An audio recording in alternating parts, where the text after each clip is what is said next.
तो हमने देखा था कल तक कि परीक्षित महाराज और सुखदेव गोस्वामी जी का संवाद अभी शुरू हो चुका है। जड़ भरत की कहानी अभी भी कंटिन्यूड है। बस जड़ भरत अभी स्टोरी नहीं बता रहे हैं राजा रघुगण को, जो उन्होंने स्टोरी बताई है उस पे आगे का परपट जो है वो सुखदेव गोस्वामी जी लिख रहे हैं उस कहानी पर। तो सुखदेव गोस्वामी जी परीक्षित महाराज को हर चीज का अभी और ज्यादा उसको ये करके और ज्यादा डाइसेक्ट करके परीक्षित महाराज को टू द पॉइंट इंफॉर्मेशन दे रहे हैं। तो सुखदेव गोस्वामी जी ने परीक्षित महाराज को कहा कि जैसे हमने सुना था कि मर्चेंट चीप चीजों के लिए फॉरेस्ट में गया था और लालची था, और वो वहां की चीजें बाहर जाकर महंगे में सिटी में बेचना चाहता था। तो उसकी लालच जो होती है जीवात्मा की, वो लालच जो है उसको इस भौतिक जगत में बाइंड करके रखती है। मतलब जैसी ही जीवात्मा, बद्ध जीवात्मा यहाँ पे आती है तो उसको लालच आ जाता है इस बॉडी का, उस बॉडी का, ये बॉडी कितनी अच्छी है, वो बॉडी कितनी अच्छी है। तो कितने सारे लोग होते हैं जो सुंदर बॉडी को भी ग्लोरीफाई करते हैं, है करते हैं ना। तो खासकर टीनेजर्स वगैरह जो होते हैं, उनको तो बड़ा ही ऐसे सेल्फ कॉन्शियस हो जाते हैं कि हाय, मैं दिखने में अच्छी नहीं हूँ, मैं दिखने में अच्छा नहीं हूँ, मैं कैसे जाऊँ, मेरे पास ये कपड़े हैं, वो कपड़े हैं, ये अच्छे नहीं है, वो अच्छे नहीं है। और जो सुंदर दिख रहा है उसको लग रहा होता है कि मैं सुंदर हूँ तो सब मुझे देखते रहते हैं, फिर मैं बहुत ऑकवर्ड फील कर जाता हूँ, कर जाती हूँ, ऐसे करके हर एक अपना अपना स्ट्रगल से जा रहा होता है। उनको पता ही नहीं होता टीनेजर्स को कि एक बार आप 30-40 साल के, 40-50 साल के हो जाओगे तो nobody asks you how beautiful you are. कोई नहीं पूछता, सब बस देखते हैं फिट हो क्या है, तबीयत ठीक है, कोई डायबिटीज तो नहीं है आपको, ब्लड प्रेशर तो नहीं है। और आपकी बैच में जो भी 40-50, 40 और 50 के बीच में, आपका पूरा बच्चों का जो बैच होता है 40 और 50 के बीच में आ जाते हैं, सबसे ज्यादा फिट है उसी को ग्लोरीफाई किया जाएगा। अच्छा, 50 में ये नहीं पूछेंगे तुम कितने अच्छे, तुम बड़े सुंदर हो, ये वो क्या है, वो बोलेंगे तुम्हारी तंदुरुस्ती का राज क्या है, ऐसे पूछेंगे। कोई ये नहीं बोलेगा कि अरे बड़े सुंदर हो एंड ऑल दैट। जो सुंदर है और बहुत ज्यादा बीमार चल रहा है वो तो देखकर ही पता चलेगा है इसने बड़ा टाइम पास किया हुआ है, फालतू खाना खाया हुआ है और ऐश करी हुई है। तो कहते हैं ना कि योगी योगी जागे भोगी सोए, भगत प्रभु के प्रेम में रोए। तो भोगी जो होता है वो सोता रहता है अपनी जवानी में, जो सोया वो बहुत ज्यादा बीमार जल्दी जल्दी पड़ जाता है, बहुत सारी बीमारियां आ जाती है। और जो बहुत ज्यादा जल्दी जल्दी जिसको बीमारियां होती है, कोई बैचमेट्स उसको बहुत ज्यादा पूछते नहीं। उसके बाद पूछेंगे अरे तुम्हारे बच्चे क्या करते हैं, किस कॉलेज में पढ़ रहे हैं, अच्छा इंजीनियरिंग कर रहे हैं, अच्छा मेडिकल कर रहे हैं। तो कोई नहीं पूछता कि आप कैसे दिख रहे हो। They don't even look at your looks कि आप सुंदर हो, आपने क्या कपड़े पहने हैं क्या नहीं। एक लेवल के बाद people just overlook your looks, they also overlook your clothes, they also overlook your personality. आपका बात करने का तरीका है, सब कुछ ऑब्सोलीट हो जाता है। Like it is as if कि it is there, it is not there, it is okay. What they are concerned is are you healthy and what are your children doing. So इन चीजों को लेकर बहुत ज्यादा ऑब्सेस नहीं होना है, बहुत ज्यादा ग्रीडी नहीं बनना है, लालच नहीं करना है कि मुझे एक स्पेसिफिक टाइप की बॉडी मिलती तो मैं ज्यादा खुश होता। वो भी एक ग्रीड है। क्यों? क्योंकि हम उस ग्रीड की वजह से इधर फंसे हुए हैं। एक तो अंदर ग्रीड थी कि कैट का शरीर बड़ा सॉफ्ट सॉफ्ट होता है, वो चाहिए। डॉग का शरीर बड़ा भाव भाव करने में मजा आता है, वो चाहिए।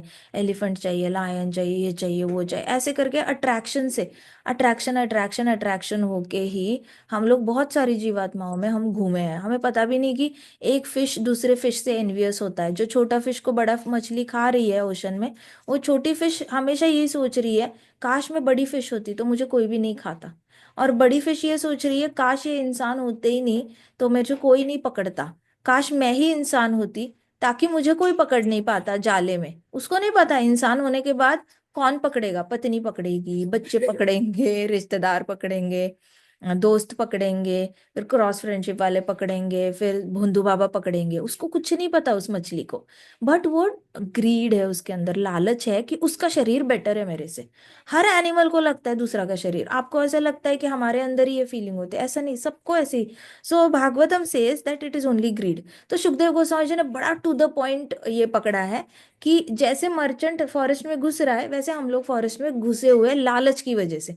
अब वापस यहाँ पे आके वापस लालच करना। उसका स्किन अच्छा है, उसका स्किन कलर अच्छा है, उसके बाल अच्छे हैं, उसकी हाइट अच्छी है, उसके वो स्लिम है, उसका ये है वो है, again we are repeating, so don't do this, ठीक है। तो ये लालच है। ऐसे मत समझना कि it is a good thing to envy other, no it is not a good thing, it is pure greed है, अंदर प्योर ग्रीड है कि मेरे को एक स्पेसिफिक टाइप की बॉडी चाहिए। ये बड़ा गलत काम है। ठीक है, जो मिला है, 4 उंगलियां, 5 उंगलियां इधर, 5 इधर उंगलियां हैं, टोज है, चल पा रहे हो, खाना खा पा रहे हो, लिख पा रहे हो, you are doing more than what other species are doing, and that is enough. आप हरि नाम ले पा रहे हो, हरि नाम सुन पा रहे हो, हरि कथा सुन पा रहे हो, इसके परे और हायर लेवल की बॉडी है नहीं, ब्रह्मांड में बनी ही नहीं है। डिवोटी बॉडी के परे बेस्ट बॉडी बनी ही नहीं है। जड़ भरत जैसी बॉडी, उसके परे कोई बॉडी नहीं बनी है, इतना याद रखना। We are having the highest level of body. हमारा कॉन्शियसनेस भी देखो, वो जो मुकलित चेतना है उससे भी हमारी ऊपर कॉन्शियसनेस है। हम विकसित चेतना में आते हैं, हम पूर्ण विकसित चेतना तक जा रहे हैं। तो हम इंसानों की स्पीशीज में भी, हमें उसमें भी बेस्ट बॉडी मिली है। 4 लाख स्पीशीज होती है इंसानों की, उसमें भी we are the toppers among that. So how much you should be feeling grateful to Krishna, इतना याद रखना। इसलिए अपनी बॉडी के बारे में कंप्लेन करने से पहले ना, सोचना कि you are among the top most batch of Krishna who is about to enter Goloka. अभी ये top most batch of Krishna अगर ये सोचेगी ना मेरी बॉडी अच्छी नहीं है, तो नीचे की जो बैचेस है वो क्या सोचेंगे? What do they have? They don't have anything to think about, right? उन्होंने फिर क्या सोचना चाहिए? बेचारे वो लोग ज्यादा सफर कर रहे हैं। सो ऑलवेज अंडरस्टैंड दैट, जैसे राहुलगढ़ ने कहा, I am so grateful for the best body that I have received, so be grateful for the best body that you have received. तो ग्रीड नहीं रखना, ग्रीड को ड्रॉप कर देना। जैसे ही बॉडी रिलेटेड कोई ग्रीड आती है, उसके ऐसे ही, जैसे ऊपर से हॉक उड़ रहा है, हॉक उड़ते उड़ते वो सांप को ऐसे नीचे फेंक देता है, क्योंकि पीछे से 10 हॉक उसके पीछे भाग रहे हैं। हमें दे दो सांप, हमें दे दो, तुमने शिकार किया लेकिन हमें चाहिए। कोई बात नहीं, तुमने शिकार किया लेकिन हमें चाहिए। ऐसे करके 10 हॉक्स उड़ते रहते, तो वो हॉक क्या करता है? अपनी चोंच में से सांप नीचे ड्रॉप कर देता है। जैसे ही सांप ड्रॉप करता है, सारे हॉक्स उस सांप के पीछे जाते हैं, इसको सब खुला छोड़ देता है, तो इसको फ्रीडम वापस मिल जाती है, खतरे से भी बाहर निकल जाता है। ऐसे करके ऐसी वाली ग्रीड जो है ना, वो ड्रॉप करना सीखो। जो मिलना है कृष्णा देंगे, जो देना है कृष्णा को। तो सुखदेव गोस्वामी जी ने कहा कि ये जो आत्मा होती है बड़ी बिविल्डर्ड होती है, बड़ी कंफ्यूज्ड होती है, अंदर जाती है, और उसको डिवोटी एसोसिएशन मिल नहीं रहा होता है, तो बड़ी फ्रस्ट्रेट होती रहती है, अंधेरे में इधर उधर चल रही होती है, लेकिन उसको कुछ समझ में नहीं आता, और फिर किस में फंस जाती है? रजोगुणा, सत्वगुण और तमोगुण। तमोगुणी सोता है, रजोगुणी भोग करता है, तमोगुणी क्या करता है? सोता रहता है। सोता रहता है तो ज्यादा बीमार पड़ता है, उसकी लाइफ में कोई कामयाबी नहीं आती, और वो सब पे गुस्सा करता है, सबका बुरा देखता है। ये तमोगुण के। तमोगुणी खुद सोता है, खुद कुछ प्राप्त नहीं करता, और खुद प्राप्त नहीं करता तो दूसरों को उंगली दिखा के बोलता है ये जिम्मेदार है, ये जिम्मेदार है, ये जिम्मेदार है। और रजोगुणी क्या करता है? बहुत ज्यादा भोग करने के लिए बड़ी ज्यादा मेहनत करता रहता है, भोग करना है, भोग करना है, भोग करना है। लेकिन भक्त क्या करता है? भक्त हमेशा प्रभु को याद करके सारे काम करता रहता है, कि वो प्रभु को बोलता है, प्रभु मुझे आपके पास आना है, मुझे आपके पास आना है, प्रभु मुझे आपके पास आना है, जल्दी बुला लो, जब भी बुलाओगे कृपा करके आ जाना मिलने के लिए, रहा नहीं जा रहा प्रभु आपके लिए। तो जो भक्त होता है वो हमेशा प्रभु की याद में ही, उसको अंदर से बहुत ज्यादा ये बुरा लग रहा होता है, क्रेविंग हो रही होती है कृष्णा के लिए। तो ये जो जीवात्मा है, वो रजोगुण सत्वगुण तमोगुण में बड़ी तड़प रही होती है, लेकिन बाहर का रास्ता नहीं मिल रहा, क्योंकि भक्ति नहीं मिल रहा उसको, भक्त के साथ मीटिंग ही नहीं हो रही। तो वो ऐसे मछली जैसे पानी के बाहर निकली है, ऐसे तड़पती रहती है, तड़पती रहती है। फिर ऐसे ही नहीं, सुंदर सुंदर लोग तड़प रहे हैं, रिच रिच लोग तड़प रहे हैं, जो फेमस फेमस लोग भी तड़प रहे हैं, और बहुत ज्यादा पढ़े लिखे लोग भी तड़प रहे हैं। ऐसा हो सकता है कोई बोले कि पढ़े लिखे को हार्ट अटैक नहीं आएगा? आ सकता है। सुंदर है, वो बड़ी सुंदर है, उसको हार्ट अटैक नहीं आएगा? Can you confirm that? No. वो बड़ा फेमस है, उसको हार्ट अटैक नहीं आ सकता? पॉसिबल नहीं है। सो वो बड़ा रिच है, उसको हार्ट अटैक नहीं आ सकता? ऐसे पॉसिबल ही नहीं है। एक बहुत रिच इंसान था, उसको पूछा था कि ये बंद करना, अलार्म अलार्म बंद करना। सो एक बहुत रिच इंसान था, उसको पूछा था कि आपको क्या चाहिए? आपके पास तो सब कुछ है, अब आपको क्या चाहिए? कहता मैं शांति से पेशाब करना चाहता हूँ। उसको इतने किडनी स्टोन थे उसके पेट में कि उसको पेशाब करते हुए दर्द होता था, वो कर ही नहीं सकता था पेशाब, यूरिन पास करना। तो इतना रिच है, उसके पास इतना सारा पैसा है, लेकिन उसको चाहिए क्या? उसको पीसफुली यूरिनेट करना है। तो सोचो, दीज थिंग्स आर, ये जो रजोगुण तमोगुण सत्वगुण में फंसा हुआ जो बद्ध जीव होता है, वो चाहकर भी खुश नहीं रह पाता, क्योंकि अंदर से उसकी ग्रीड नहीं जाती, फिर उसको भक्त संग नहीं मिलता, तो फ्रस्ट्रेटेड रहता है। तो लॉस्ट सोल फिर ये जो होता है, वो ऐसी ही इच्छाओं के मारे, बड़ी इच्छाएं आती है उसके पास, जो चीज नहीं होती ना उस पे ज्यादा ध्यान जाता है। देखो एक बार क्या हुआ था ना, कि एक व्यापारी था, उसको बुलाया किसी ने इनॉग्रेशन करने के लिए होटल का। तो बहुत बड़ा होटल खोला था उन लोगों ने, बहुत ही बड़ा। और नीचे से एक्सक्लूसिव ऐसे बहुत अच्छी अच्छी टाइल्स लगाई हुई थी, टाइल्स लगाई हुई थी। और फिर वो आया इनॉग्रेशन करने, और जैसे इनॉग्रेशन किया, आगे वॉक करने गया, ऐसे पूरे ऐसे ऐसे होटल को ऐसे देखा, अरे वाह बहुत अच्छी वॉल्स है, बहुत अच्छे पेंटिंग्स है, रिसेप्शन अच्छा एरिया है, सोफे अच्छा है, ये अच्छा है, टाइल्स देखा, एक जगह पे टाइल नहीं थी। फिर वो वहां पे गया और सबको पूछा, ये टाइल क्यों नहीं है यहाँ पर? तो वहां पे कुछ एमबीए स्टूडेंट्स थे, उन्होंने बोला कि हम एक्सपेरिमेंट कर रहे हैं सर, कि सब कुछ अच्छा होने के बाद भी इंसान का मन कहाँ पे जाता है? तो इंसान का मन जो मिसिंग है उस पे जाता है। तो हमारे पास जो नहीं होता ना उस पे ज्यादा ध्यान जाता है, और जो है उस पे ध्यान नहीं जाता। इसलिए जो है उसके लिए बार बार thank you Krishna, thank you Krishna, thank you Krishna, thank you Krishna. जो है उसके लिए कंटिन्यूअसली, क्योंकि जो नहीं है वो तो बाय डिफॉल्ट आपका ध्यान जाएगा ही जाएगा। हमारे में और बाकी सारी जीवन में कोई फर्क नहीं है, जो नहीं है वहीं पे ध्यान जाता है हमेशा। मेरे पास जो कलर चाहिए वो नहीं है, मेरे पास जो हाइट चाहिए वो नहीं है, जैसे बाल चाहिए वैसे नहीं है, जितना फर्स्ट रैंक चाहिए फर्स्ट रैंक नहीं है, ये नहीं है वो नहीं है। मन तो बहुत सारे आपको ऐसे मिसिंग ये दिखाएगा कि अरे यहाँ टाइल मिसिंग है, वहाँ टाइल मिसिंग, आपको जो है उसके लिए कृष्णा को हमेशा थैंकफुल रहना है। लॉर्ड ऋषभ देव ने खुद फॉर्मूला दिया है हमें, हम भागवतम से बाहर कुछ बोल ही नहीं रहे। अब ये तो भागवतम है, कि जहाँ पे if you are grateful then that is the biggest service to lord that you are doing. ये खुद बोलते हैं लॉर्ड ऋषभ देव, कृष्णा खुद बोलते हैं। सो बी मन तो यही करेगा, और फिर इच्छाएं आएंगी, इच्छा आके उस इच्छा के साथ जीवात्मा शरीर को छोड़ेगी, ऐसे करके स्वर्ग लोग जाएगा। वहां पे भी इच्छा के साथ शरीर छोड़ेगी तो नरक लोग जाएगा, फिर इच्छा के साथ शरीर छोड़ेगी वापस, ऐसे घूमता रहेगा, बस ट्याव ट्याव ट्याव ट्याव चलता रहता है उसका continuously. So Sukhdev Goswami ji began to explain, Parikshit Maharaj को बताया उन्होंने, कि आत्मा जो है ये बहुत ज्यादा मटेरियल एग्जिस्टेंस में बहुत माइजरीज से जाती है, तकलीफ से जाती है, और कभी कभी बहुत ज्यादा पेन से जाती है, लेकिन कभी कभी उसको खुशियां भी मिलती है। अब प्रॉब्लम क्या है ना, जब जीवात्मा को खुशी मिलती है, सुखदेव गोस्वामी जी स्वयं बता रहे हैं, जब भी उसको खुशी मिलती है तो वो खुशी नहीं होती, वो एक रिलीफ फ्रॉम पेन होता है। उसको लगता है मैं खुश हूं, लेकिन उसको एक रिलीफ मिल गया होता है कि हाँ फाइनली मेरा हेडेक बंद हो गया। मतलब उसको दो हेडेक्स के बीच की खुशी खुशी लगती है, वो खुशी थी ही नहीं कभी। वो तो आपका रिलीफ था, रिलीफ फ्रॉम पेन, लेकिन वो रिलीफ फ्रॉम पेन को खुशी समझ लेता है।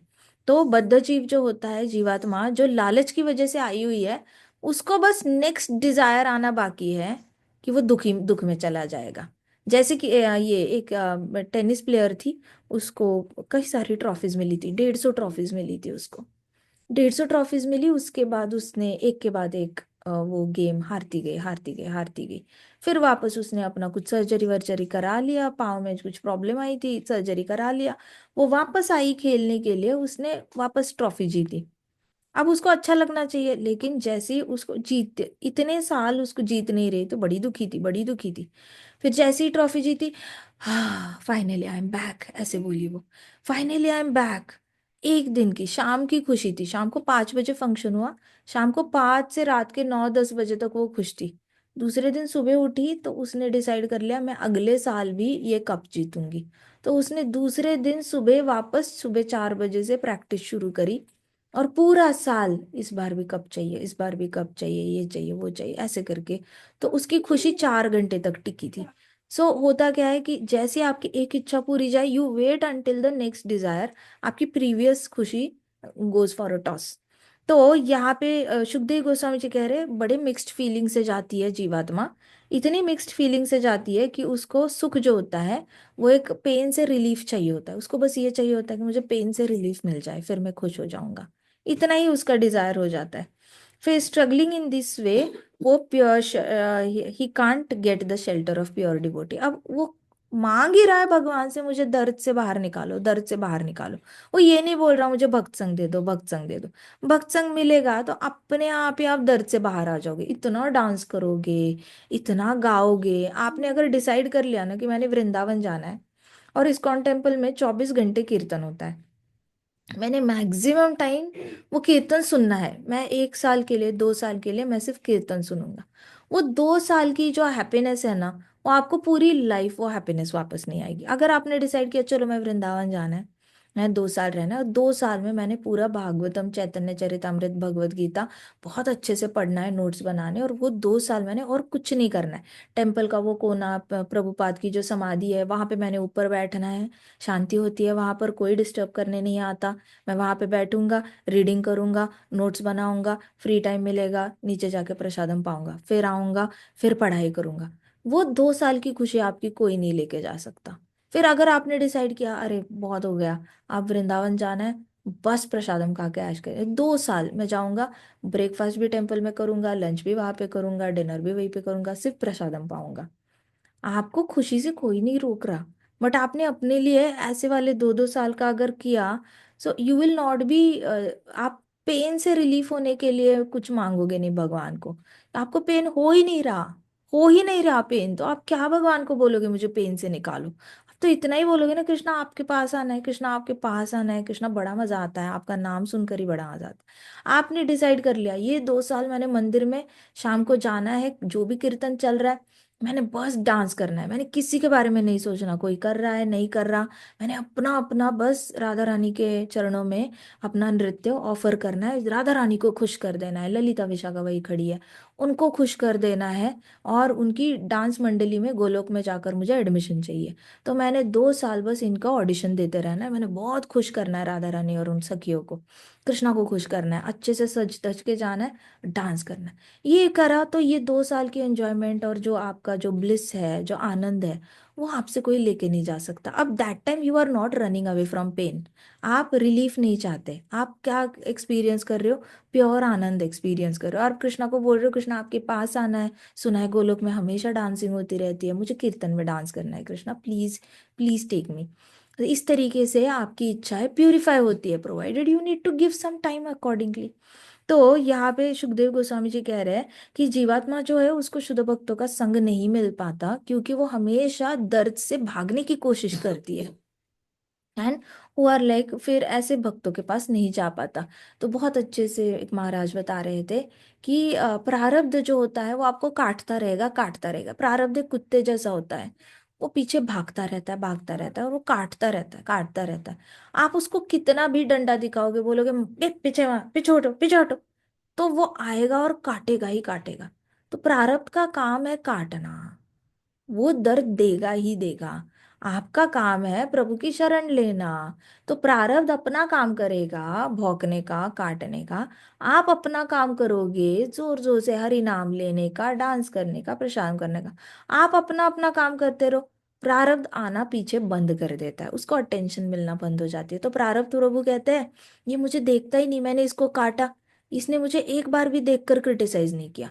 मैंने इसको काटा, इसने एक बार भी मुझे देखकर गाली नहीं दी, ये एक बार भी रोया नहीं, ना इसने मुझे ब्लेम किया, ना 4 लोगों के पास गया और मेरे बारे में बुरा बोला। इसको तो मेरे काटने से फर्क ही नहीं। तो प्रारब्ध प्रभु क्या कहते हैं कि इसको काट के फायदा ही नहीं, क्योंकि मुझे आनंद नहीं मिल रहा है। तो प्रारब्ध प्रभु वापस चले जाते हैं। और फिर भगत क्या करता है, बड़ी खुशी खुशी से नाचने लग जाता है भगवान के सामने। अब हरि नाम उसके शरीर पे रोंगटे खड़े कर देता है, उसके आंखों से आंसू निकलने लगते हैं, उसका हाथ रुकता नहीं है, डांस कर करके खड़े होके बस उसको कृष्ण कृष्ण करना होता है। तो प्रारब्ध प्रभु अपना अपना काम करके चले जाते हैं। सो प्रारब्ध अपना काम करेगा, हमने अपना काम करना है। सो ये जो कंडीशन सोल है उसको भक्त संग नहीं मिलता, इसलिए वो तड़पता रहता है। तो जड़ भरत ने आगे बताया था कि इस आत्मा को बहुत सारे सेंसेस जो है उसको प्लंडर करते हैं। तो वसुधा, जो आप पूछ रहे थे क्वेश्चन कई दिनों से, कि वो छह चोर कौन थे, छह चोर कौन थे, ये सारे हमारे सेंसेस होते हैं। सेंसेस होते हैं जो आपको लूटते रहते हैं, हमेशा लूटते रहते हैं। कल भी हमने डिस्कस किया था, मैं आपको कनेक्ट करना भूल गई। मैं बस चाहती थी कि सुखदेव गोस्वामी जी के मुखों से आप सुनो तो आपको ज्यादा अच्छा लगेगा। बीच में ही मैं बता दूं, जड़ भरत ने तो ये बताया नहीं था राजा रघुगण को। तो ये सुखदेव गोस्वामी जी ने परीक्षित महाराज को बताया कि देखो, आपके जो इंद्रिय है, एक बार आपके पास पैसा आ जाता है, मान के चलो आप रिश्तेदारों से भागे, बीवी से भागे, बच्चों से भागे, सबसे भागे, फिर आपके इंद्रिय आपको लूटने लग जाते हैं। वो आपका सारा पैसा खर्चा करने के नए नए आइडियाज देने लग जाते हैं। मान लो आप भोंदू बाबा से भी भागे, आपको तो बड़ा अपना पैसा संभाल के रखना है। फिर आपके इंद्रिय बोलेंगे, तू एरोप्लेन खरीद ले, इतना पैसा है तो। अच्छा, तू ये खरीद ले, तू शिप खरीद ले, अपनी अपनी एक एरोप्लेन ले लेना, अपने लिए एक शिप ले लेना। और उसके बाद तुम थोड़े से अपना स्कूबा डाइविंग का इंस्टीट्यूट खोल लेना। तुम थोड़ा सा कहीं पे ये ले लेना, वो ले लेना, ऐसे करके मन, आपके इंद्रिय आपको लूटते रहते हैं। तो जो मर्चेंट आया था ना जंगल में, और उसको छह चोरों ने लूटा था, वो सारे इंद्रिय थे। वो खुद ही उसको लूटते रहते हैं। अब आया है, करे क्या, चलो शॉपिंग करते हैं, ये करते हैं, वो करते हैं। सो अब the senses rob him of his money. तो सबसे पहले जो चोर मिले थे, जिसने चोरी की थी मर्चेंट की, वो सेंसेस थे। नाउ अननेसेसरीली वो अपने सेंस एंजॉयमेंट में पैसे खर्च करने लग जाता है। जो पैसा, जो अर्थ होता है, वो धर्म के इसमें लगाते हैं। देखो, श्री राम जी जो है वो धर्म को रिप्रेजेंट करते हैं, और लक्ष्मण जो है वो अर्थ को रिप्रेजेंट करते हैं। तो लक्ष्मण हमेशा श्री राम जी की सेवा में लगे रहते थे। तो एलिगरिकल स्टोरी आती है, तो एलिगरी में वाल्मीकि जी ने तो कोई मतलब कसर ही नहीं छोड़ी है रामायण में। तो अर्थ को लक्ष्मण हमेशा श्री राम जी की सेवा करेंगे, अर्थ हमेशा धर्म की सेवा करेगा। अर्थ का और कोई एजेंडा होता ही नहीं। धर्म, अर्थ, काम, मोक्ष। काम मोक्ष में भी ये जो होता है, मोक्ष की सेवा में काम लगना चाहिए। मतलब क्या, इच्छा है, काम मतलब इच्छा है। तो इच्छाएं किसकी सेवा में लगनी चाहिए, मोक्ष की सेवा में लगनी चाहिए। मोक्ष की सेवा मतलब क्या, हमें जन्म मृत्यु के चक्र से बाहर निकालना है। तो भक्तों के लिए मोक्ष का मतलब होता है गोलोक, वृंदावन या फिर वैकुंठ। तो धर्म, अर्थ, काम, मोक्ष, हमारा अर्थ जो है, अर्थ, अर्थो अर्थी रक्षिता, हाँ। आप अर्थ को रक्षण करते हो तो अर्थ आपकी रक्षण करता है। और फाइनली जब आप अर्थ को श्री राम जी के चरणों में, कृष्णा की सेवा में लगाते हो, तो कृष्णा और श्री राम जी आकर आपकी रक्षा करते हैं, आपको और ज्यादा अर्थ देकर जाते हैं। तो क्या होता है, वो रिबाउंड इफेक्ट है। अर्थ धर्म में लग गया, धर्म ने अर्थ को और दे दिया।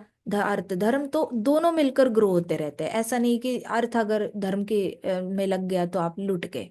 ऐसा होता तो हमारे सारे सबसे पहले डिवोटीज लुट जाने चाहिए थे। आज तक किसी डिवोटी ने कंप्लेन नहीं किया है कि हमने सारा पैसा इस्कॉन में लगाया और हमें कुछ नहीं मिला। इनफैक्ट डिवोटीज कहते हैं हमने पैसा लगाया, उसके बाद हमारे पास पता नहीं ज्यादा आने लग गया। ऐसे तो दे आर रियली वंडरिंग कि ऐसे कैसे हो गया। बट आप ज्यादा अर्थ लगाते हो धर्म में, तो ज्यादा धर्म भी आपको रिटर्न में उतना ही देता है। It is equal. Shri Ram ji भी बहुत प्यार देते हैं लक्ष्मण जी को। और भरत की सेवा में कौन लगा था, शत्रुघ्न लगा था। तो शत्रुघ्न कौन है, काम है, और भरत क्या है, मोक्ष है। सो शत्रुघ्न भरत की सेवा में लगता है। वैसे काम हमेशा किसकी सेवा में लगना चाहिए, मोक्ष की। तो आपकी इच्छाएं जो है वो मोक्ष की ओर जानी चाहिए। कोई भी इच्छा हो, कन्वर्ट करना सीखो। खेलने का मन कर रहा है, कोई बात नहीं, आज बास्केटबॉल खेलेंगे। हर एक बॉल डालते वक्त हरे कृष्णा, हरे कृष्णा, हरे कृष्णा। ड्रिबल कर रहे हो, कृष्णा कृष्णा कृष्णा कृष्णा कृष्णा कृष्णा। ड्रिबलिंग करते वक्त कृष्णा करो। बैडमिंटन खेल रहे हो तो भी हरे कृष्णा करो। Nothing wrong. आपको बस आपको आप अपने जो काम है उसको मोक्ष की सेवा में लगाने की आदत डालो। ठीक है। तो जड़ भरत ने कहा, सुखदेव गोस्वामी जी ने कहा कि ये जो मर्चेंट है उसके सारे इंद्रिय उसको लूट लेते हैं।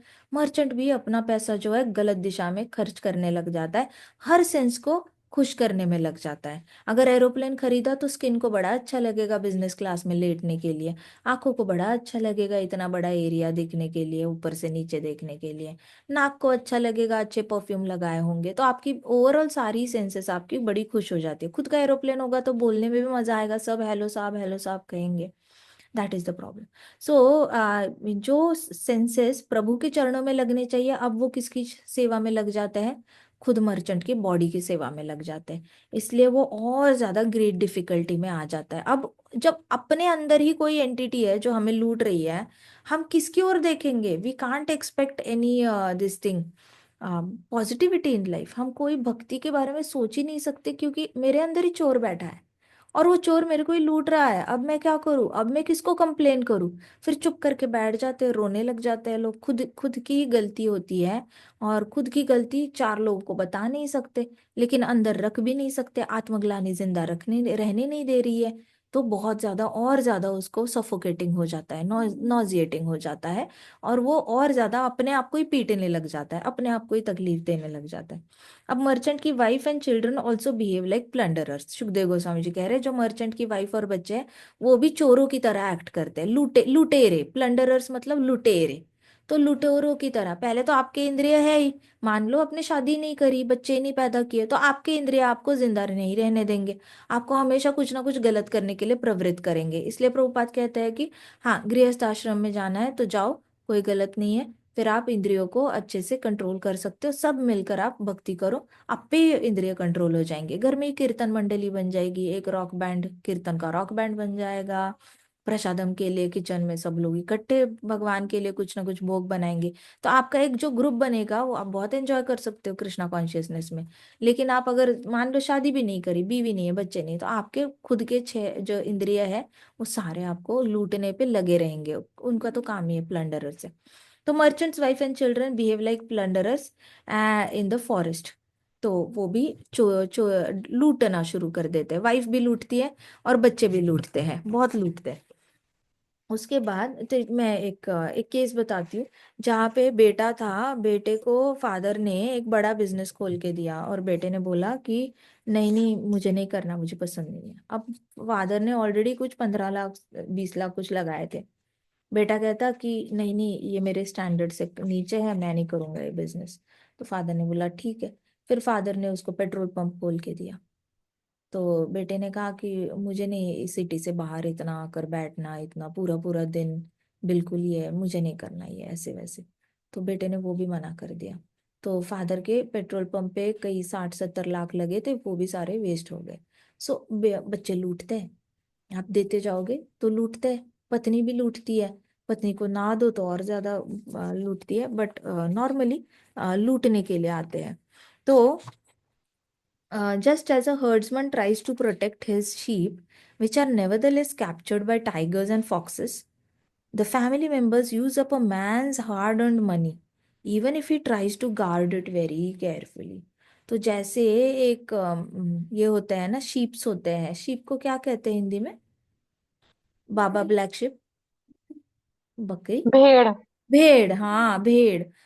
भेड़ होते हैं ना सारे, तो वो भेड़ों को जैसे कंट्रोल करने वाला, वो उनका जो लड़का होता है जो भेड़ों को सारा ऐसे कंट्रोल कर रहा है, वैसे अगर एक आदमी अपने पैसे को बहुत प्रोटेक्ट करने की कोशिश भी कर ले, तो भी उन भेड़ों की शिकार करने वाले टाइगर होता है, जैकल आते हैं, और उस भेड़ को इतने सारे भेड़ है, उसमें से किसी ना किसी को उठा के लेके ही जाएगा। ऐसे बहुत सारे केसेस खेतों में होते हैं जहाँ पे बहुत सारे हर्ड्समैन है जो भेड़ों को अपने बचाना चाहते हैं, लेकिन अगर कहीं से जैकल आ ही गया, फॉक्स आ ही गया, वुल्फ आ गया, और टाइगर आ गया, तो ये कैसे माता जी जरा सा आवाज बढ़ा दो।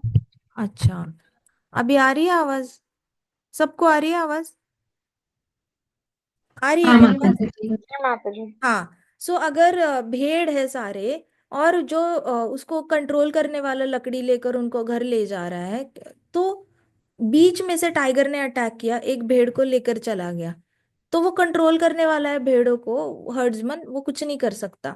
वुल्फ आ गया, फॉक्स आ गया, उसने भेड़ को शिकार कर ली, क्या करेगा? कुछ नहीं कर सकता। ऐसे करके यू कांट डू एनीथिंग। वैसे बीवी और बच्चे होते हैं, कितना भी आप पैसे को प्रोटेक्ट करने की कोशिश कर लो, वो कहीं ना कहीं से तो अपॉर्चुनिटी ढूंढेंगे और आपसे खर्चा करवाएंगे। और ये नहीं, थोड़ा भी नहीं, ऐसे काफी अच्छे से खर्चा कराते हैं। So alas the conditioned soul suffers in materialistic family life. तो एलास क्या होता है, जिसने विवाह किया होता है उसको बहुत सफरिंग करना पड़ता है, वो बहुत ज्यादा सफर होता है, which is a field of fruitive activity. तो उसको ऐसे लगता है कि इसमें अभी इतना खर्चा करूंगा तो बेटा खुश हो जाएगा, बेटे को फेवरेट कॉलेज में एडमिशन चाहिए, उसमें उसके पास मार्क्स नहीं है, मैं उसका डोनेशन भरूंगा तो बेटा खुश हो जाएगा, तो मैं उसकी फीस भर देता हूँ। अब फीस भरने लग जाता है, पहले साल फी भरता है, दूसरे साल फी भरता है, तीसरे साल लोन लेकर चौथे साल की भी फी भरता है। कुछ लोग तो एजुकेशन लोन लेकर बच्चों को पढ़ाते हैं। और कभी कभी बच्चे क्या करते हैं, लोन लेकर बन जाएंगे जो बनना है, और फिर सब कुछ छोड़कर बीच में ही कभी वापस आते हैं, कभी कभी कॉलेज जाते हैं वहीं पे सुसाइड कर लेते हैं, उनको पता भी नहीं है फादर उनके लोन, वो चले गए ऊपर, उन्होंने तो पढ़ाई खत्म करके लोन चुकता करना चाहिए, पापा के सर का सारा कर्जा उतारना चाहिए, ये वहां पे जाते कहते हैं हमसे पढ़ाई हैंडल नहीं हो रही है, हैंडल नहीं हो रही, मर जाते हैं हम, हमें बड़ा ही जबरदस्ती भेजा है इंजीनियरिंग करने के लिए, मेडिकल करने के लिए, है कुछ अकल। सो ये क्या करते हैं, लूटते हैं और आपकी इज्जत की भी ख्याल नहीं करते, कभी कभी कुछ गलत काम ही कर बैठते हैं, पढ़ाई पे ध्यान देना नहीं होता, बस ऐश करनी होती है, ऐसे करके ये लोग कंटिन्यूअसली लूटने पे रहते हैं और फिर रिटर्न में इज्जत भी नहीं देते, इज्जत भी नहीं। और ये जो मर्चेंट है वो वेट करता रहता है कि अब मुझे इज्जत मिलेगी, अब मुझे इज्जत मिलेगी, लेकिन इज्जत नहीं मिलती, ना पत्नी देती है ना बच्चे देते हैं, तो वो बड़ा सफर होता रहता है इन दिस फील्ड। देखो आप ये कथा सुन रहे हो ना, तो ऐसे नहीं बनना है, पहली बात तो आपको ये सारी अवेयरनेस बड़ी जल्दी आ रही है जिंदगी में, ये बहुत अच्छी बात है।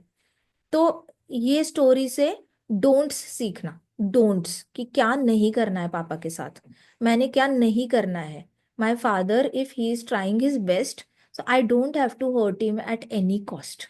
मैंने उनसे बहुत ज्यादा डिमांड नहीं करनी है, अगर मेरे पापा मुझे कुछ देते हैं तो कायदे से उनको थैंक यू बोलना है, कायदे से अगर वो चाय कॉफी पीते हैं तो बना के दे दो, माना कि आप चाय कॉफी नहीं पीते, पापा पीते होंगे, बनाओ उनको दे दो, उनको अच्छा अच्छा खाना खिलाओ, उनकी सेवा करो, सर दर्द होगा तो सर दबाओ, पाँव दर्द होगा तो ले लो तेल, थोड़ी सी मसाज करो, कोई आपका ईगो हर्ट नहीं होगा, आपके अंदर विनम्रता आएगी। लेकिन करो ये सारी मीनियल सर्विसेज करना सीखो, जो आपको कृष्णा ने उनको भेजा है, आपके पिताजी को आपका रक्षण करने के लिए, आपका वेलबींग देखने के लिए। तो जो कृष्णा ने एक पर्सनालिटी भेजी है आपकी लाइफ में, आपका तो धर्म है कि आप रिटर्न में कृष्णा को थैंक यू बोलो उस पर्सनालिटी की सेवा करके। So that is how you don't become like this merchants wife and children. ठीक है, इस मर्चेंट की बीवी लूट रही है उसको, इस मर्चेंट का बच्चा लूट रहा है, हम वैसे बनने के लिए नहीं आए हैं, हम अलग हैं, हम डिवोटीज हैं, हम नहीं लूटेंगे। आज हम पापा को लूटेंगे तो कल को हमारे बच्चे हमें लूटेंगे, आज अगर हमने कुछ पति को लूटा तो कल को कोई ना कोई बाहर का आके अपना ही बच्चा हमें लूट देगा, या फिर हमारी इंद्रियां हमें लूट देंगे, इतना लूटेंगे कि मतलब जिह्वा बोलेगी खाओ खाओ ये भी खाओ वो भी खाओ, पच नहीं रहा कोई बात नहीं, मन कर रहा है खाओ खाओ, जिह्वा ऐसे लूटने पे, कहते हैं ना इसको कहते हैं binge eating, craving, emotional eating. तो हो क्या रहा है इन लोगों के साथ, ये लोग हैंडल नहीं कर पा रहे हैं तकलीफें, दर्द, और दर्द को खत्म करने के लिए उनकी जीवा बोल रही है तू चॉकलेट खा अच्छा लगेगा, तू आइसक्रीम खा तू अच्छा लगेगा, ढेर सारे पराठे खा, ढेर सारी लस्सी पी ले, जो खाना है खा, मजे कर मजे कर, स्ट्रीट फूड खा ले, भले ही स्ट्रीट फूड में ऐसे सामने से पसीना डाला हो किसी ने, खा ले कुछ नहीं होता, बड़ा टेस्टी है, नमकीन है, होगा ही, पसीने में नमक होता है, खा स्ट्रीट फूड खा। ऐसे करके आपकी जिह्वा ने आपको लूट लेना है, फिर कहीं जाए जिह्वा बोलेगी जा जा तू चाइनीज खा, जितना अजीनोमोटो है वो डाल दे पेट में, एडिक्शन हो जाने दे, कुछ नहीं होता, खा ले जितना खाना है। सो जिह्वा ने लूट लेना है, we are not like that. So ये वाला ऐसी वाइफ और ऐसा बच्चा नहीं बनना है। तो ये वाला जो है मर्चेंट, उसको वो तो बड़ा परेशान है, उसको तो लूट लिया है बीवी ने बच्चों ने, और वो बड़ा सफर करता है। In this field the Plowman uproots all the weeds every year when he plows over the field, but the weeds still come up. This is because the seeds are not fully burned. तो जिस तरीके से खेतों में खेती करने वाला होता है, वो हमेशा घास उखाड़ता रहता है, क्या वो घास जो होती है ना, वो पानी पीने नहीं देती, क्या कहते हैं अनाज का वो क्रॉप होता है, क्रॉप को क्या कहते हैं हिंदी में, फसल। जो जो फसल होती है क्रॉप होता है फसल, वो उसको पानी नहीं पीने देगा, उसको फर्टिलाइजर नहीं, वो जो घास होती है वो कहेगी मेरे को चाहिए, मेरे को चाहिए। और उसके रूट्स ज्यादा फास्ट फैलते हैं, फसल के रूट्स फास्ट नहीं फैलते, धीरे धीरे फैलते हैं। लेकिन ग्रास के रूट्स आप देखो, जब भी ऐसे उखाड़ोगे ना, उसके ऐसे फैले रहते हैं, लिटरली ऐसा फैला रहता है। तो वो क्या करता है, दूसरी फसल का भी सारा खा रहा होता है, पानी पी रहा होता है, और वो फसल बेचारी, उसके रूट्स ऐसे नीचे जा रहे होते हैं, तो वो नीचे नीचे पानी ढूंढ रही है, और ये आकर उससे पहले खा रहा है। तो खेतों खेतों में ना हमेशा वो ऐसे ऐसे ऐसे वीड्स निकालने के, जो घास है वैसे निकालने की कोशिश में हमेशा रहते हैं। लेकिन फिर भी फसल को पानी नहीं मिल रहा होता है। तो ये वाला क्या, और फिर एक बार निकालेगा, फिर वापस आएगा एक हफ्ते बाद, वापस घास उतनी उगी हुई है, फिर से निकाल रहा है। फिर एक हफ्ते बाद आएगा, वापस उग गई। सो ही इज लाइक, ये खत्म ही नहीं होता, क्यों नहीं? क्योंकि अंदर जो बीज है, उसका रूट है, वो नहीं निकला हुआ है।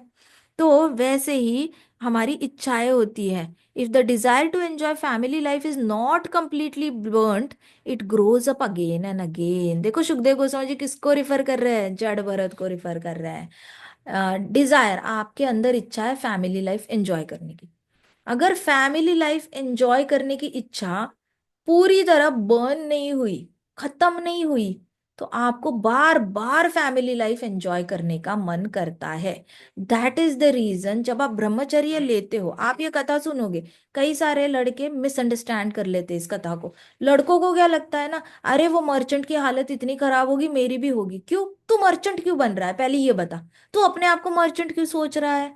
तू अपने आप को मर्चेंट सोचेगा, फिर सोचेगा मैं ब्रह्मचर्य ले लेता हूँ, तो आप खुद ही कॉन्ट्राडिक्ट कर रहे हो आप अपनी आइडेंटिटी को। पहले तो अपने आप को मर्चेंट समझा, इसलिए नहीं नहीं मैं शादी नहीं करूंगा, बीवी बच्चे लूट लेते हैं। अच्छा, इसका मतलब तू मर्चेंट है, तू अग्री करता है। हाँ हाँ हाँ, फिर मैं ब्रह्मचर्य लूंगा। ओ, मर्चेंट ने ब्रह्मचर्य ले लिया, so high level, really do you think you can survive? Yes yes I can survive. 4 साल बाद मुझे लड़की पसंद आ गई।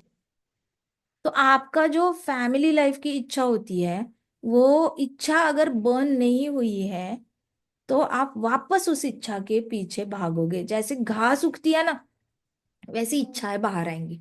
आप एक बार रोकोगे, हफ्ते में एक बार मन को बोलोगे नहीं नहीं मैं ब्रह्मचर्य लिया है, मैंने शादी नहीं करनी। एक फर्स्ट संडे को बोलोगे, नेक्स्ट संडे को भी यही बोलोगे, थर्ड संडे को बोलोगे, फोर्थ संडे को बोलोगे, 52 संडेज आप अपने आप को बोलोगे नहीं नहीं मैं ब्रह्मचारी हूँ।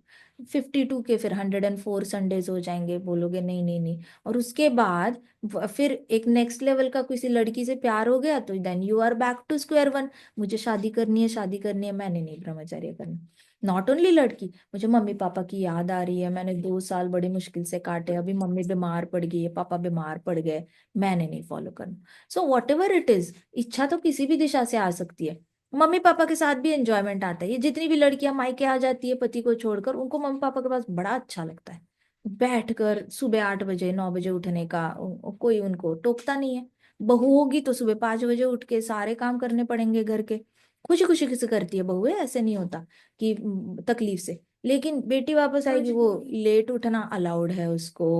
अच्छा, बाहर जा रही है, कहाँ जा रही है? दोस्त के पास, दोस्त से अच्छा ठीक है, ओके, कोई कुछ नहीं टोक रहा उसको। तो उसको जब उठना है उठ सकती है, जब सोना है सो सकती है, वीडियोस देख सकती है, मूवीज देख सकती है। जब चाहे बाहर के थिएटर में जाके मूवी देखेगी, बाहर खाना खाना है खाएगी।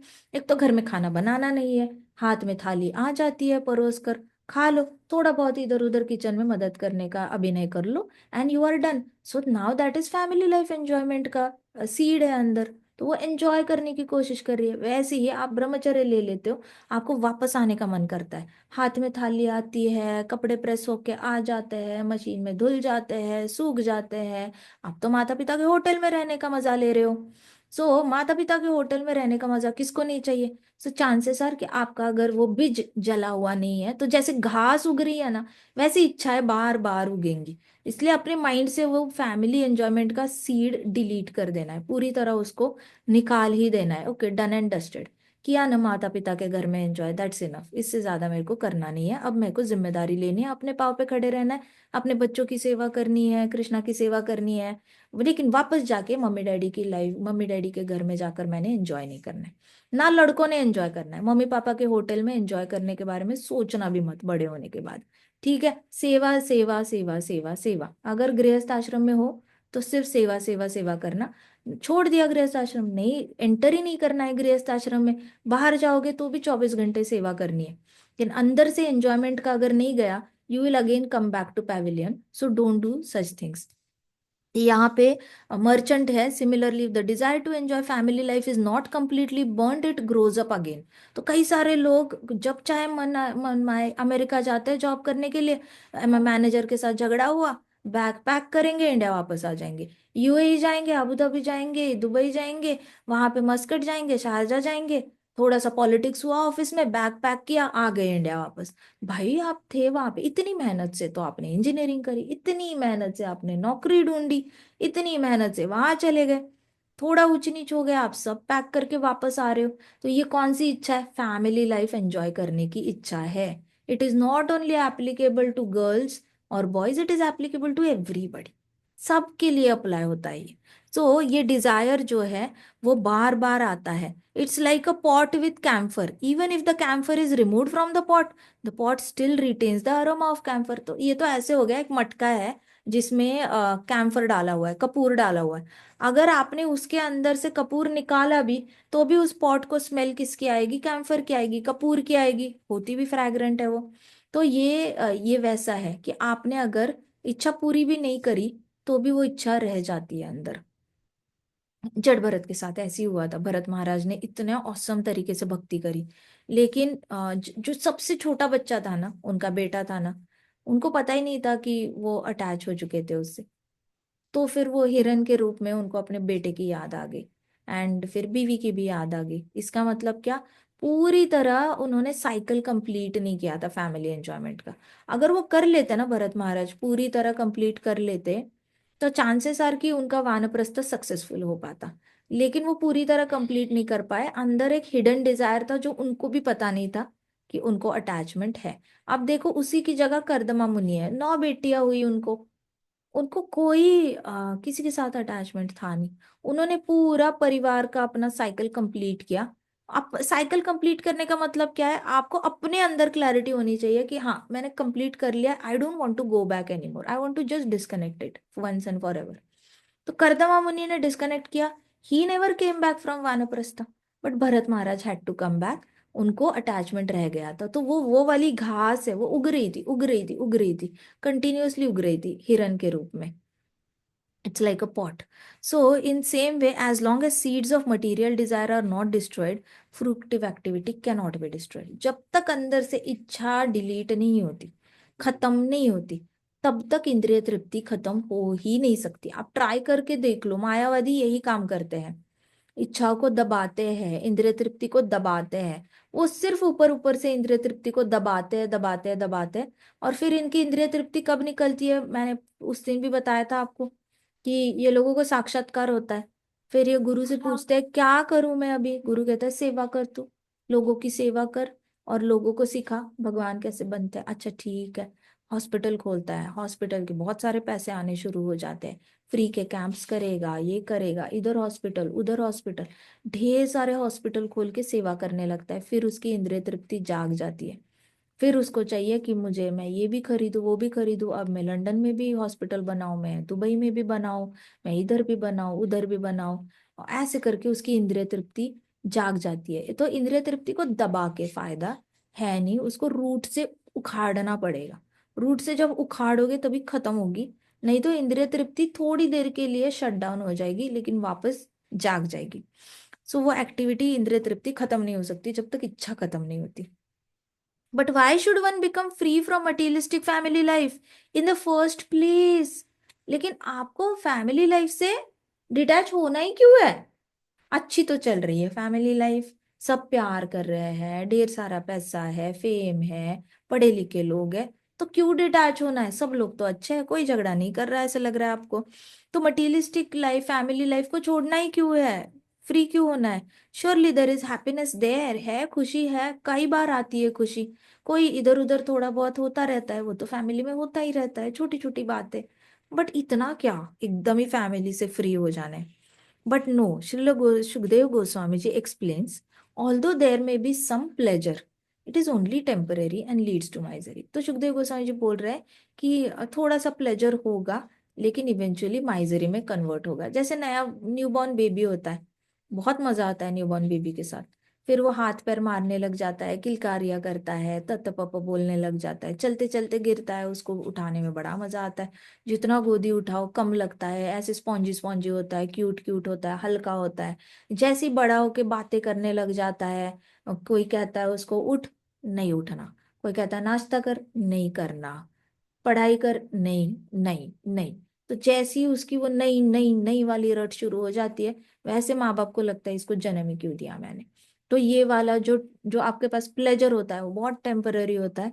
उसके बाद आपकी जो सफरिंग शुरू होती है वो ऐसी शुरू होती है कि बुढ़ापे तक वो खत्म ही नहीं होती। बड़े बड़े बच्चे भी माता पिता की बात मानना बंद कर देते हैं। So there is some pleasure but it leads to misery. कोई भी खुशी हो वो फाइनली माइजरी को कन्वर्ट कर देती है। So the conditioned soul being absorbed in materialistic activities sees the material world as permanent. तो जो बद्ध जीव होता है उसको लगता है अब मैं फॉरेस्ट में आ ही चुका हूँ, इससे बाहर का रास्ता तो मिल नहीं रहा, अब मैं फंस चुका हूँ। तो मुझे लगता है मैंने परमानेंटली फॉरेस्ट में ही रहना पड़ेगा। अब मैं यहाँ रहने के तौर तरीके सीख लेता हूँ, because if I can't get out of forest, at least let me learn what are how to play this game inside the forest. तो अभी वो बाहर जाने की कोशिश ही बंद कर देता है, इतना फ्रस्ट्रेट हो जाता है कि वो कोशिश ही बंद कर। आज मैं किसी से बात कर रही थी, तो उनका बेटा 32 साल का है, और 32 साल का हो गया है और कह रहा है मैंने शादी नहीं करनी। आप दोनों ने पूरी लाइफ झगड़ा किया हुआ है, मैंने शादी नहीं करनी। अब माँ परेशान है। तो उस बेटे के पीछे ये लोग, 27 का हो गया था, 5 साल से उसके पीछे पड़े हैं, शादी कर शादी कर। लेकिन बेटे ने शादी नहीं करनी है। तो मतलब 32 साल का प्रोडक्ट है। एक प्रोडक्ट आप, इतना सा था पेट में, ऐसा मूंगफली था, उस मूंगफली को 32 साल की बॉडी बना दी है। इसलिए बनाई कि 32 साल की बॉडी आपको बोले कि मैं आपकी बात नहीं मानूंगा, तो आपका 32 साल का एफर्ट तो पानी में चला गया। इसको कहते हैं कि थोड़ी देर की प्लेजर है, लेकिन लॉन्ग टर्म ढेर सारा पेन है। 32 साल का पेन है, किसी किसी का पेन 40 साल का है। 40 साल के लड़के कहते हैं शादी नहीं करनी, जब मन करेगा करेंगे। 47 साल के लड़के कहते हैं, 50 साल के लड़के कहते हैं जब मन करेगा तब शादी करेंगे। लड़कियां भी इनको शादी करने को कोई बोलो 25 26 में, वो कहते हैं 32 में करेंगे। 32 में कहते हैं 37 में करेंगे। 37 में शादी करते हैं, फिर कहते हैं हम बच्चे नहीं करेंगे। बच्चे करेंगे, कहेंगे हम 40 के बाद बच्चे करेंगे। ऐसा कुछ भी मतलब मन में आए वैसे व्यवहार चल रहा है, कोई सुन नहीं रहा अपने माता पिता की बात। सो इसको कहते हैं कि मूंगफली से लेकर 40 साल का बच्चा बना देना, and then suffering like hell. You are actually माता पिता इसकी तरह, जैसे नर्क में जाने के बाद गरम गरम तवे के ऊपर खड़े होने के बाद जो चटके लगते हैं, वैसे माता पिता को दिन रात चटके लगते हैं कि हमारे मरने के बाद इसको कौन देखेगा, हमारे मरने के बाद इसका कोई नखरे उठाएगा, कौन इसको इम्पोर्टेंस देगा, कौन इतना अपना काम छोड़कर इसकी सेवा करेगा। इतनी चिंता में माता पिता जल्दी जल्दी खर्च हो जाते हैं, ऊपर चले जाते हैं। सो यहाँ पे सुखदेव गोस्वामी जी यही कह रहे हैं कि सारी खुशियां टेम्पररी है, वो लॉन्ग टर्म उसको काफी सारा माइजरी दे जाती है। सो द कंडे again you are all devotees, it doesn't apply to you, you should know about material world. आपको अवेयरनेस होनी चाहिए, आपने खुद ऐसे नहीं बनना है। डरना भी नहीं है कि हाय हमारे साथ ऐसा हुआ तो क्यों होगा, भक्ति करोगे तो नहीं होगा, भक्ति नहीं करोगे तो पक्का होगा, क्योंकि फिर अपने आप को मर्चेंट नहीं बनाना है। कथा में मर्चेंट का जो एक्सपीरियंस है, वो अगर आपको नहीं चाहिए तो डू समथिंग एंटी मर्चेंट। जो मर्चेंट नहीं कर रहा है वो सारे काम करो, जो जड़ व्रत कर रहे हैं, जो डिवोटीज कर रहे हैं वैसे वाले काम करो। परीक्षित महाराज जो कर रहे हैं, युधिष्ठिर महाराज कर रहे हैं, वैसे वाले करो। Merchant is not your role model, first of all.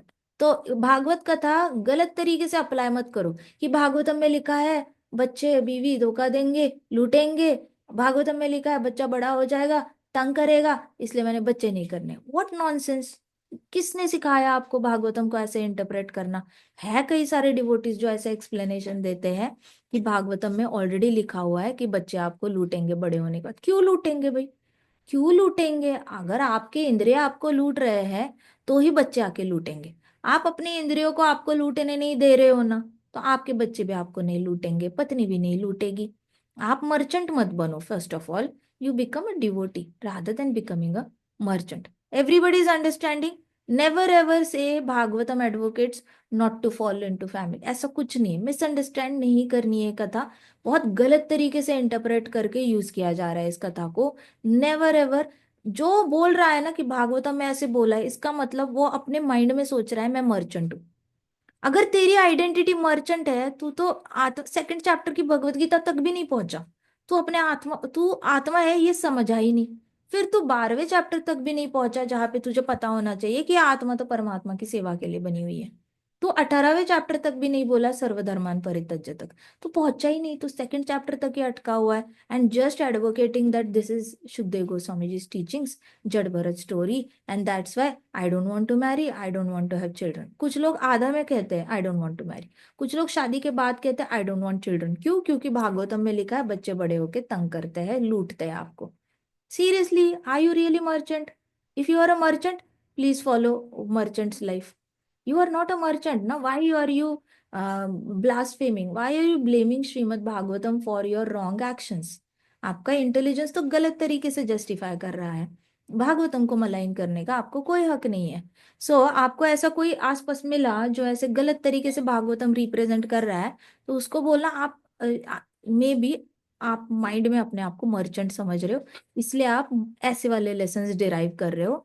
आप अगर माइंड में अपने आप को जड़ भरत सोचोगे, तो आई डोंट थिंक जड़ भरत को उसके बीवी बच्चे उसको लूटते। He wouldn't have really got into that kind of cycle, सीधे बोलना। ठीक है। So being absorbed in materialistic activities, the material world, he thinks material world is permanent. उसको लगता है कि फॉरेस्ट में अभी रहना ही है। It is as good as किसी ने बच्चे को किडनैप कर लिया या बड़ों को किसी किडनैप कर लिया, दूसरी कंट्री में लेके गए। उसने कोशिश की बॉर्डर क्रॉस करने की, लेकिन सिक्योरिटी ने क्रॉस करने नहीं दी, तो ही इज थिंकिंग चलो अभी इसी कंट्री में रहना है, ऑप्शन नहीं है मेरे पास, तो मैं यहाँ की भाषा सीख लेता हूँ, मैं यहाँ के लोगों से उठना बैठना, इनका खान पान सीख लेता हूँ, कल्चर सीख लेता हूँ, कपड़े पहनना सीख लेता हूँ। वैसे उसका थिंकिंग हो जाता है बद्ध जीव का। अब रहना ही है तो सीख लेते हैं, ऐसे कर लेते हैं, वैसे कर लेते हैं, ऐसे करके वो बहुत ज्यादा अपने इंद्रियों को, हाँ यहाँ। So in the forest the merchant is disturb. फिर वो कोशिश करता है फॉरेस्ट में सेटल होने की, लेकिन सेटल होते होते उसको क्या होता है, फ्लाइज और मस्किटोज तंग करने लग जाते हैं। फिर भी वो चलता रहता है, चलता रहता है। फिर वो एंजॉयमेंट, वो थोड़ा सा रिलीफ, देखो हैप्पीनेस मटेरियल वर्ल्ड क्या है, relief from pain. Material world के हैप्पीनेस की डेफिनेशन कितनी खराब डेफिनेशन है, सोचो, रिलीफ फ्रॉम पेन। बट भक्ति वाली हैप्पीनेस सोचो, नो पेन ओनली हैप्पीनेस। तो मटेरियल वर्ल्ड में उसको सब तंग कर रहे हैं, इसलिए उसको रिलीफ चाहिए होता है। तो वो थोड़ा सा ही चेजेस एंजॉयमेंट, थोड़ा सा एंजॉयमेंट के पीछे भागता है। And we all know that mirage is not real. तो मिराज की तरह इसके पीछे भागता है एंजॉयमेंट के लिए, लेकिन उसको नहीं एंजॉयमेंट मिलती। ढूंढता रहता है, नहीं मिलती। In the desert animals think, we all know that mirage is not real. In the desert animals think they see water, but actually there is no water. तो डेजर्ट में ऐसे लगता है पानी है, लेकिन एक्चुअल में पानी नहीं होता। तो actually there is none. Similarly condition soul is like animal trying to find peace within the. देखो सुखदेव गोस्वामी जी क्या कह रहे हैं, ये जो डेजर्ट का पानी है वो शांति है। एनिमल पानी को ढूंढने की जैसे कोशिश करता है रेगिस्तान में, वैसे जीवात्मा मन की शांति ढूंढने के लिए भौतिक जगत में कोशिश करती है। जैसी पास जाती है मन की शांति और भागकर आगे चली जाती है। फिर वापस पास जाता है, उसको लगता है पानी है, लेकिन पानी नहीं होता रेगिस्तान में। वैसे मन की शांति है। मन की शांति को पकड़ने जाओगे, वो मन की शांति और दूर भागती है, और दूर भागती है। इसलिए इंस्टेड ही चेजेस आफ्टर गोल्ड। फिर उसको मन की शांति नहीं मिलती। Do you think he can find peace? रेगिस्तान में पानी मिल सकता है भला? नहीं मिल सकता। वैसे शांति नहीं मिल सकती। कुछ लोग कहते हैं, उनको पूछो ना कि आपको क्या चाहिए जिंदगी में, कहते पीस, हमें पीस चाहिए। अच्छा, पीस वाला क्यों चाहिए, कैसे चाहिए, मिलेगा क्या, नहीं मिलेगा? ये कौन सी अनरियलिस्टिक एक्सपेक्टेशन है? ये तो ऐसे हुआ हॉस्पिटल में गए हो और बोल रहे हो मुझे ढेर सारे चॉकलेट्स दे दो, but hospital is not meant to give you chocolates. आप चॉकलेट कैसे मांग रहे हो वहां पर? लाइब्रेरी में गए और बोल रहे हो मुझे थोड़ी मेडिसिन दे दो। Library is not meant to give you medicine, why are you asking wrong things? वैसे मटेरियल वर्ल्ड में आप पीस मांगते हो, पीस तो नहीं मिल सकता। ये तो बिल्कुल ही गलत एक्सपेक्टेशन है। मन की शांति, पीस इज मन की शांति। तो वैसे ही जीवात्मा जो है रेगिस्तान में पानी ढूंढने के चक्कर में, पानी नहीं मिलता, वैसे मन की शांति भौतिक जगत में ढूंढती रहती है, ढूंढती रहती है, लेकिन कोई मन की शांति उसको नहीं मिलती। फिर वो सोचता है, chase he starts chasing after gold, the source of opulence and envy. तो उसके बाद वो he start chasing after gold which is like yellow stool.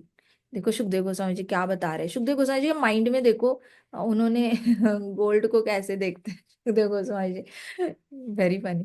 Sukhdev Goswami ji कह रहे हैं कि जो गोल्ड है, सोना है, वो एक येलो स्टूल की तरह है, मतलब येलो मलमूत्र होता है वैसे है गोल्ड, जिसके अंदर क्या छुपा हुआ है, ईर्ष्या और ढेर सारा ऑपुलेंस चाहिए, मतलब ईर्ष्या ही छुपी हुई है। देखा जाए तो सोने में ईर्ष्या होती है।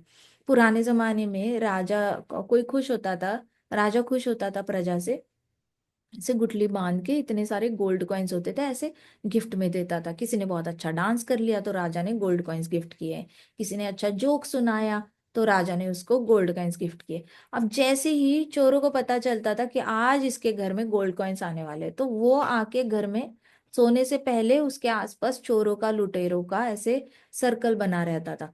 वो जैसे ही घर में वो लेकर आता था पोटली, दूसरे दिन वो चोरी हो चुकी होती थी। फिर वो वापस राजा के पास आकर बताना चाहता है कि चोरी होगी, लेकिन गेट कीपर्स उसको अंदर नहीं जाने देते, कहते हैं कि नहीं, कल तुम्हें रिवॉर्ड मिला है, जाओ, अभी महाराज बिजी है। ऐसे करके वो रिपोर्ट भी नहीं कर पाता कि उसकी जो सोने की पोटली है वो चोरी हो गई है। तो उसमें ईर्ष्या है। इसलिए आप देखो, कई सारे लोग होते हैं जो फ्रंट पे आने से बड़े डरते हैं। उनको लगता है कि मुझे ट्रॉफी मिल गई तो लोग ईर्ष्या करेंगे, मेरा फर्स्ट रैंक आ गया तो मेरी ईर्ष्या करेंगे। फर्स्ट रैंक उसको लगता है कि बिकॉज मेरा फर्स्ट रैंक आ रहा है इसलिए लोग ईर्ष्या कर रहे हैं। सो ईर्ष्या ईर्ष्या ईर्ष्या कहाँ पे छुपी होती है? गोल्ड में मैक्सिमम छुपी होती है। आप देखो, सो यहाँ पे सुखदेव गोस्वामी जी कह रहे हैं कि ये मर्चेंट जो है वो फाइनली गोल्ड के पीछे भागने लग जाता है। कभी कभी कंडीशनड सोल है, वो धूल मिट्टी से आंखें जैसी उसकी बंद हो जाती है, वैसे अपनी पत्नी के या फिर कोई और औरत के या फिर कोई और मैन के, उसके चक्कर में पूरे अंधे हो जाते हैं, पूरी तरह कंफ्यूज हो जाते हैं। वो अपने जीवन का लक्ष्य ही भूल जाते हैं, वो इतने ज्यादा बिजी हो जाते हैं उसको खुश करने में। अरे उसके नोट्स बनाने हैं, उसको जूस पिलाना है, उसको गोलगप्पा खिलाना है, उसको ये करना है, वो करना है, उसको पढ़ाई में हेल्प करनी है, उसको हॉस्पिटल लेके जाना है, फिर शादी के बाद उसका ये करना है, वो करना है। पूरा बेविल्डरमेंट, पूरा कंफ्यूजन, भूल ही जाते हैं कि लक्ष्य क्या है। ये बद्ध जीव की बात चल रही है, जिनको भागवतम नहीं आता। जिनको भागवतम आता है वो पैरेलली हरि नाम लेते रहते हैं, हॉस्पिटल जा रहे हैं, गोलगप्पा खाने जा रहे हैं, वॉक करते करते हरि नाम लेते रहेंगे। So this is only belongs to बद्ध जीव। ठीक है, आगे की कथा हम कल करते हैं। ग्रंथराज श्रीमद् भागवतम की जय, शिला प्रभुपाद की जय, श्री श्री राधा श्याम सुंदर की जय, श्री श्री कृष्ण बलराम की जय, वृंदावन जय धाम की जय, समस्त जय भक्त वृंद की जय। की जय। हरे कृष्णा हरे कृष्णा हरे कृष्णा, कृष्णा कृष्णा हरे कृष्णा हरे हरे, राम, हरे राम हरे राम, हरे राम हरे, राम हरे हरे कृष्णा हरे। चैतन्य यज्ञ की जय। जय। हरे कृष्णा माता जी, हरे दंडवत कृष्णा, दंडवत प्रणाम।